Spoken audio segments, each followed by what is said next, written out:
Love Boise State Public Radio podcasts? They are free to enjoy, but not free to produce. If you can give, your support helps keep shows like Idaho Matters and Scandalize available to everyone. Donate now at boisestatepublicradio.org.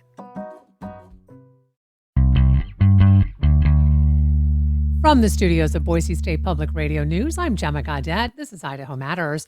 For decades, the United States has had considerable power when determining the direction of global health policies and programs. Last week, on his first day in office, President Trump issued 3 executive orders that health experts say could signal the end of that era. So, what does that actually mean for the average person? Well, joining us today is Dr. David Pate, former CEO of St. Luke's Health System, as well as the co-author of the book, Preparing for the Next Global Outbreak. Hi, Dr. Pate. Hi, Gemma. And folks, remember, if you have a public health question, send us an email, idahomatters@boisestate.edu. Okay, so Dr. Pate, I want to start our conversation today with the president's executive order expressing the intent to withdraw from the World Health Organization. Talk to us about this and what that actually looks like, because this is something like you can't transfer for funds or support or resources to the World Health Organization. Yeah, this is not a surprise. Even in his first administration, President Trump indicated his desire to get out of the World Health Organization as we were nearing the end of his term. But you have to provide notice. It takes a year before you can get out. He provided that notice, but the election came, and when President Biden came in office, he rescinded it. So we didn't get to the point where we actually saw the consequence. It was just threatened. Well, here we are again. So, the critical points that I hope I have communicated to your listeners over the last 5 years is that we cannot afford to ignore health threats from other countries. All of our health threats do not arise here in the United States. And so we certainly only need to look to recent years for SARS-CoV-2, for Mpox, for Marburg virus, for Ebola, for all kinds of things that have actually arisen in other countries. And if we don't have a worldwide united front to report outbreaks of diseases and then assist with investigations, because some of these countries where outbreaks are occurring, they don't have the resources to investigate it or even to identify what the pathogen may be so that we know what needs to be to happen. And you might think, well, what does a disease outbreak in Africa have to do with us? Well, we've just seen with the brand new Mpox new variant that is much different than the one we dealt with in 22. Even though that was occurring in a fairly remote area of Africa, we started seeing cases pop up in other countries because people travel, and we have a very interconnected world today. So we do need a worldwide surveillance for new infections. We need a coordination of responses. We need the world to rally like the world did with SARS-CoV-2 to do research, to understand the virus, to understand treatments. And getting out of the World Health Organization, where we have had significant influence and had the ability as part of that arrangement to even have some of our public health experts stationed in other countries, we're going to lose that. And we're going to lose the information, the real-time information that we get by being part of World Health Organization. So, and with growing threats, this just doesn't, to me, seem like the time to get out. There are no question there are things that the World Health Organization needs to do better. I think we should be using our influence to cause change, not to exit the organization. So speaking of the influence, Dr. Pate, here's the thing too, is that the United States will likely not be at the table in February. This is when the World Health Organization will convene again. And there are 194 countries in this meeting. What they do, and you know this, Dr. Pate, they set health priorities. They make agreements about how to share data, as well as treatment, as well as vaccines during international emergencies. It seems to me that we are ceding our power to other countries by not having a seat at the table. You're exactly right. And guess who that's likely to be? China. Now, do we want China influencing our global health decisions and policies? I would argue no. In addition to what you've just said, next month, the committee is going to meet to determine what should next year's flu vaccine be constituted of, which strains should we cover. And we base those decisions based on information that the World Health Organization gathers from all over the world about what strains are we seeing in countries. And usually we get our clue as to how to formulate the flu vaccine in the United States based on what happens in the Southern Hemisphere during what would be our summer, which was when they're having winter. And so we're going to be disadvantaged. And I think you're exactly right. We're going to be less prepared and we're going to have much less influence. So then let's go to Tuesday, January 21st. The administration ordered all agencies within the U.S. Department of Health and Human Services, so this includes the FDA, it includes the CDC, and it includes the NIH, to pause all communications to the public, to physicians, and to other healthcare providers, including regular scientific reports. So Dr. Pate, break down what this means, and from there, how this impacts the average person. So, this was very concerning to many of us. The bright spot is that communication pause is supposed to end on February 1st, over this weekend. And that was what was in the original order. Now, we could tolerate that. The question is, how many of us are confident that it's not going to be continued past February 1st? That is where it would get really problematic.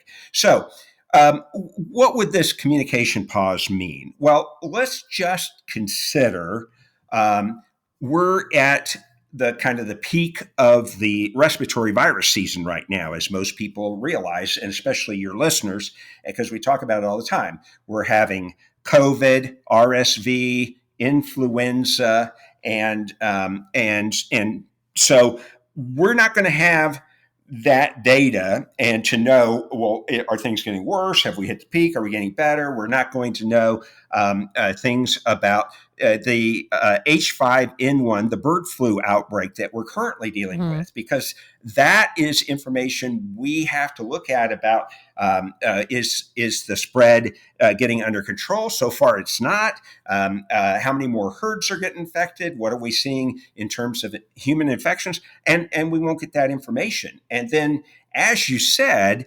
the scientific communications. So for the average public, either they don't care or they're trying to decipher what the scientific information is saying, or they're listening to a show like yours where I read that scientific information and then I try to translate it for you. And the way that I get the information that allows me to know what's happening is various sources, but one of the most important is the CDC's weekly report called the MMWR.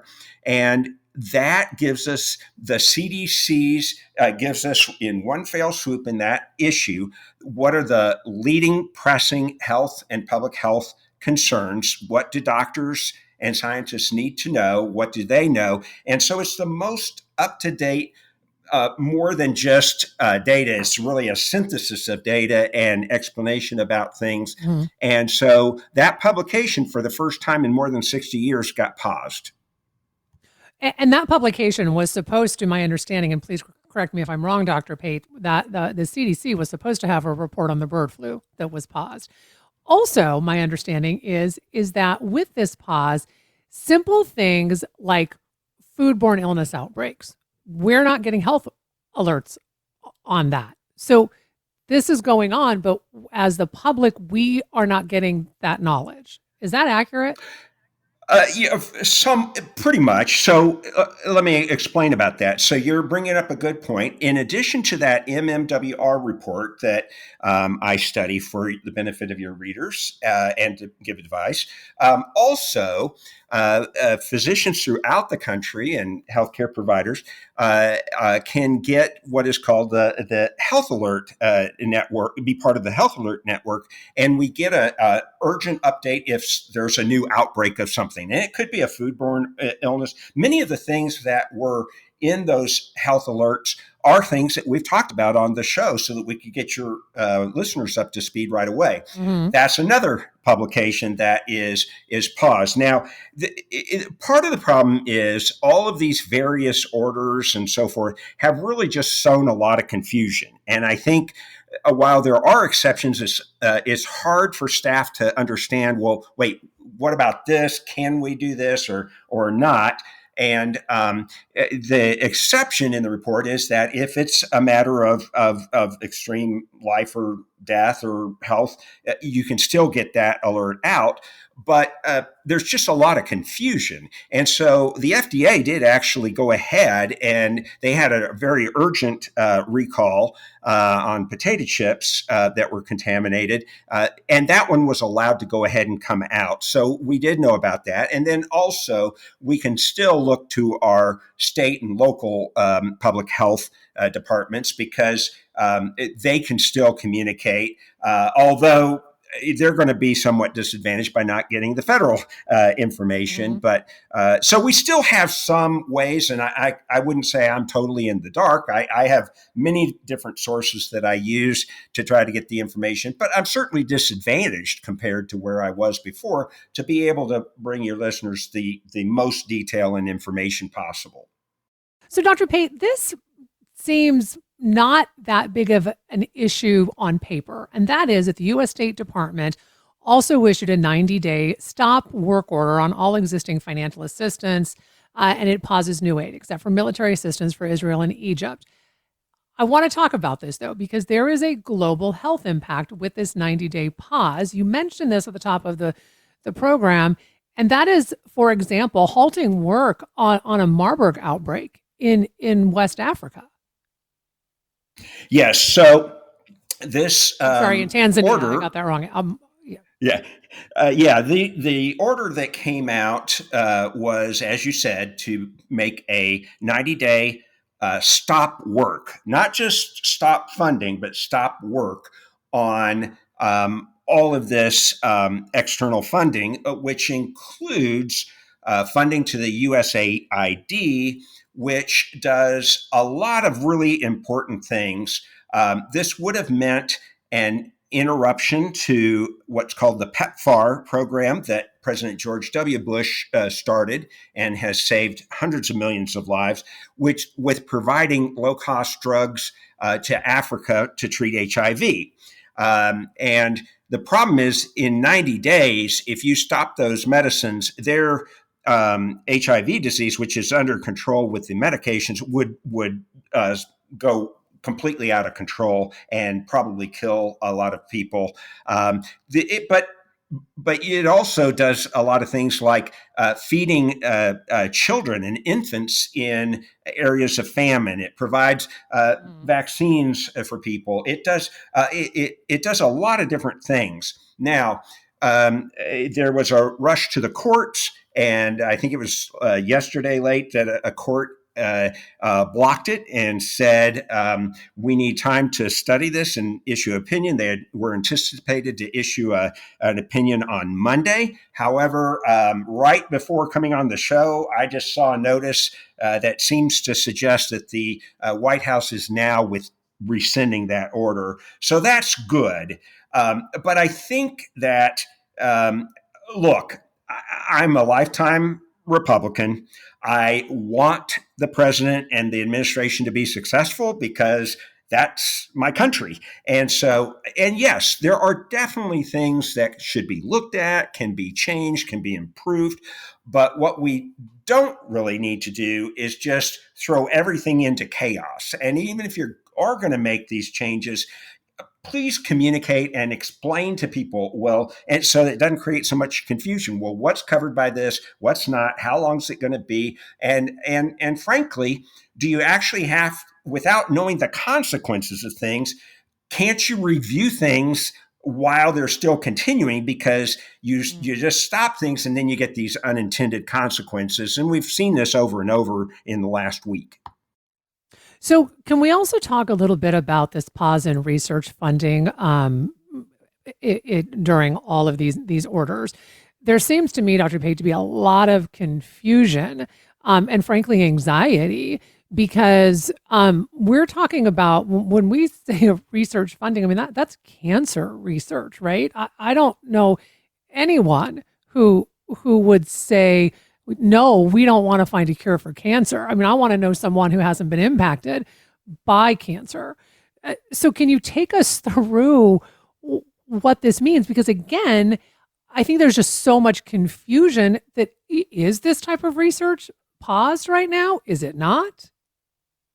Well, thankfully, I think due to this latest surge of court challenges and the White House trying to kind of do damage control, the way I understand it is, although that funding was to stop immediately, I believe for the moment it's continuing.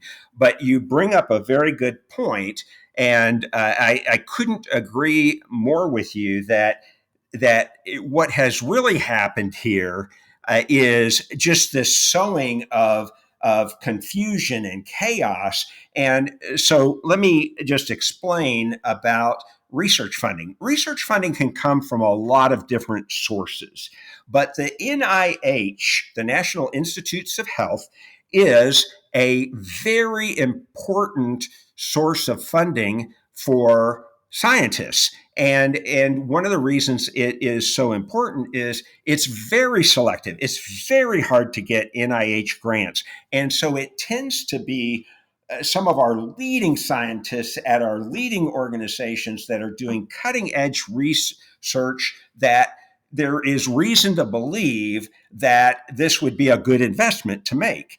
And so what happens, though, is research is extremely expensive. You have to have large staffs often to do lots of different roles in the research, depending on what it is. These leading scientists, you have to have very expensive labs, a lot of controls, regulations. And so if you disrupt that flow of funds, especially funds that they've already been told you're going to have, that funds the cost of the lab, the cost of the research, the cost of the staff, and you say all of a sudden it's going to get stopped. And we're talking about these awards can be in the millions of dollars. Now you throw these organizations and these scientists into chaos, and they have to say, well, can we make it up some other way? And oftentimes the answer is no. So let's start laying off people. And now you're talking about you're making changes to some of the people doing the most promising research in the United States. So, Dr. Pate, here's my question. It's about intent, right? Because is the intent of these executive orders to actually take a pause to look at what is going on, right? And to say, is this to strengthen and improve the effectiveness of public health, or are we going to dismantle it? Because you've even said, and rightfully so, is that there has been much criticism about how the World Health Organization initially dealt with the COVID-19 pandemic. So I am wondering, as just an outsider looking at this, is this almost like a slap on the hand to the WHO by the Trump administration for their handling of COVID? Yeah, so I do try. One of the rules that I guide my life by that I have found is very helpful is presume good intent. is my motto, and I used that when I was leading St. Luke's. Let's give people the benefit of the doubt. Let's realize that most people don't wake up in the morning deciding I want to create harm to people. I want to create chaos. So let's presume good intent. And I certainly want to do that with this administration. Now, how do I judge intent? Because people often don't tell you. Well, first look at their words, but really more important is I look at their actions. And so I want to believe there's good intent. What are the words that have been said about why we're getting out of the World Health Organization? It's because China wasn't transparent and because they didn't allow the full investigation into the origins of SARS-CoV-2. Well, that is a frustration for me as well. But let's look at, well, is that because of the World Health Organization? No, they don't have the authority. The World Health Organization can't come barging into the United States unless we invite them or they ask us and we give them permission. And they can't go into China either, or Russia, or England, or anywhere else. So it's kind of, we're blaming the wrong people. Our issue is with China. But now step back for a second. You and I have talked for a year about the emerging H5N1 bird flu outbreak here in the United States. And there is concern across the globe that we're not handling it well, and it could turn into a pandemic. What do you imagine the Trump administration would say if all of a sudden the World Health Organization calls us, said, we would like to bring a team of international scientists.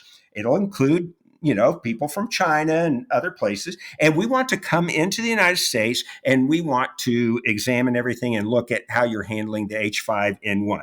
Now, maybe I'm being unfair. And if so, I apologize. But my guess is Trump administration is going to say, heck no, and you can't come in. And we have to realize that we're not going to be any different likely than China. We're not going to give people full access to our labs and scientific information. So I think it's not sincere. The other factor weighing on me is because I do think there needs to be changes at the CDC and World Health Organization. And I spent a lot of time in the book talking about changes that need to happen. And if we were having leaders for these various organizations, the CDC, the NIH, the Health and Human Services at the United States, that these are people who are very studied, that they understand science, they understand public health, they have different views of how things could happen, that'd be great. Let's put them. But look at who the people are being picked to, for example, Health and Human Services today, JFK Jr. is being grilled right now in a confirmation hearing. And who knows what his real thoughts are, because he says everything and all contradicts himself all the time. But he has been on the record saying there's no safe or effective vaccine. That's who they're picking to be in charge of the public and global health for our country. So it's just at this concerning. Well, and yet at this point, he has clarified that he did get his own children vaccinated, as well as being a huge anti-vaccine proponent for the last 25 years. And that's the aggravating thing. You will find that you'll be surprised. Some of the leading anti-vax physician voices here are people that have gotten themselves vaccinated, gotten their kids vaccinated, yet they're telling the public about all these contrived horribles. So, Dr. Pate, can we take a moment and let's turn now and talk about bird flu? Because, as you said, we have been talking about this for a year now, Dr. Pate. And you said a year ago you had concerns about this. And part of it does go back to our health system here in the United States and what we have and have not done in order to mitigate this. Where are we right now? And I guess, how much information are you getting right now because of everything we have just talked about? Well, it's a great question because, frankly, a lot of us have been frustrated even before this pause. The amount of information that we were getting was just dribbling in, not timely at all. We weren't getting all the information we wanted, even under the Biden administration. And so we were frustrated to begin with. It's certainly getting worse. I'm hoping it will get rectified if the communication pause does end this weekend, as we've been told it will, but I'm not confident. But there are significant concerns. First of all, there is no evidence that we are getting this outbreak among animals under control. And the more it spreads in animals, the more risk it's going to be to us. And secondly, I've warned your viewers, the thing that would concern me would be we've got the bird flu circulating in animals. We've got human flu circulating in humans and these animals are interacting.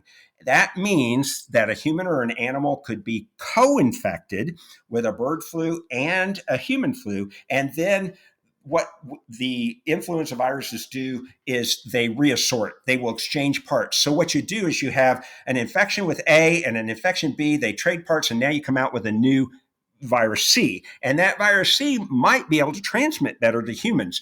We just now have identified a reassortment on a farm where an H5N1, the bird flu we've been dealing with, has just reassorted with another virus called the H5N9, which is another bird flu. So we know this can happen. If this happens with a human virus, then the stakes of the game may increase. Well, we really appreciate that update, Dr. Pate, and this conversation, and hopefully there's some more clarity. With that said, folks, we understand that a lot of you have been emailing us questions. We will get to them next week. We promise you. It was just critically important that we have this conversation today about what these executive orders mean for at least right now. Of course, we will continue to keep you updated as Dr. Pate will continue to be with us to break all of this down for us. So if you do have a public health question, send us an email, idahomatters@boisestate.edu. And a big thank you to Dr. Pate, of course, the former CEO of St. Luke's Health System and the co-author of the book, Preparing for the Next Global Outbreak. We will chat with you next week. Thanks, Dr. Pate. Thank you, Gemma. You've been listening to Idaho Matters from Boise State Public Radio. I'm Gemma Gaudet. If you like podcasts like this, explore more from the Boise State Public Radio podcast family. There you'll find a mix of daily news, Idaho Voices, and in-depth series on a wide range of topics. I'm talking wild horses, political scandals, sustainable ranching, and militia groups in a post-January 6th world. Wherever you get your podcasts, just search Boise State Public Radio to find what Idaho's NPR station has in store for you.